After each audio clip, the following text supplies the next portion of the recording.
હવે મારે જે કેવું તું એ તમને આ આખ્યાન એટલે તમને કેવું છે, મને વાતનો આનંદ છે બાપુ.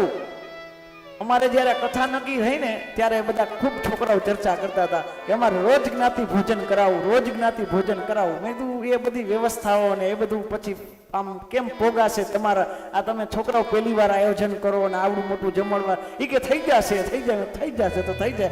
મારા દીપકભાઈ તો અગાઉ વ્યવસ્થા કરી નાખી, કરશું. નકર એક દિવસ રાખ્યું હતું ભોજન, પણ જ્યાં લુહાર સમાજ તમે કીધું ને, હો સુનાર કી ને એક લુહાર કી, મારા વાલા આપણે દેવતંખી વાળા બાપા વાળા છીએ.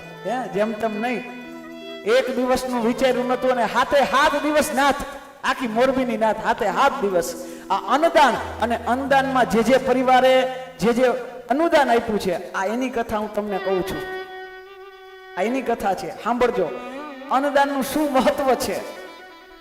અજામિલ પાપી થયો, કોઈ સાધુ સંત એના ઘરે જમવા નહોતા જતા, પણ એક વખત સાધુ જમવા આવ્યા. અન્નદાનનું મહત્વ છે.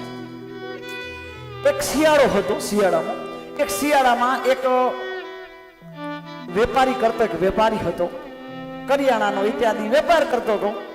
અને એવામાં એનો એક નોકર હતો, એને બહુ ભૂખ લાગી, અતિ ભૂખ લાગી. શિયાળાનો સમય, શેઠ સિંગ ખાતા હતા, બેઠા બેઠા સિંગ ખાય. શેઠે સિંગ ખાધા, ઓલાથી રેવા માંગ્યું, નો માંગે ને આપે તો વાત જ અલગ છે, પણ માંગ્યું એને કે શેઠ ભૂખ લાગી છે, થોડીક મને આપો ને. ભૂખ શું ન કરાવે, ભૂખ શું ન કરાવે માણસ પાસે. નીંદ ન દેખે મુર્દે કી ખાલ, તરસ ન દેખે ધોબી ઘાટ. તરસની ધોબી ઘાટે ન જવે, પણ ભૂખ લાગી, માંગ્યું.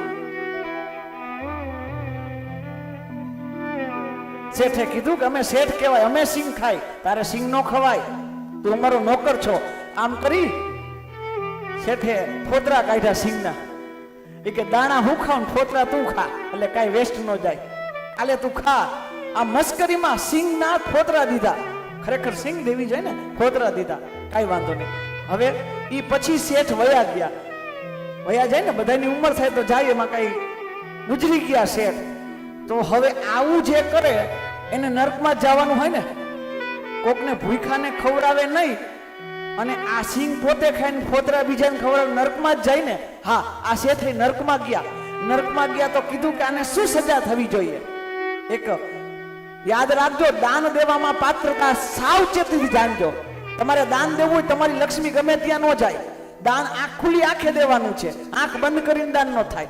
તમારે પૈસા દેવા હોય તો જોવું પડશે કે સામે પાત્રતા છે કે નહીં. પણ જો તમારે અન્નદાન કરવું હોય ને તો આંખ બંધ કરીને જોવો, કારણ કે ભૂખો છે એ જ મોટું એનું પાત્ર છે, એનાથી કે પેટ પણ પાત્ર નથી. એ ગમે તેવો હોય, ભૂખો છે ને એ જ એનું પાત્ર દઈ દેવાનું. પાત્રમાં જવાનું, જ્ઞાની અજ્ઞાની અરે પરમહંસ કાંઈ નહીં જવાનું. ખવડાવવું હોય ને તો કાંઈ નહીં, કદાચ પીધેલો હોય કે ન પીધેલો, ખવડાવવામાં ખવડાવી દેવું, એમાં કાંઈ નહીં. એ સચોટ છે. અન્નદાનનું બહુ મહત્વ છે.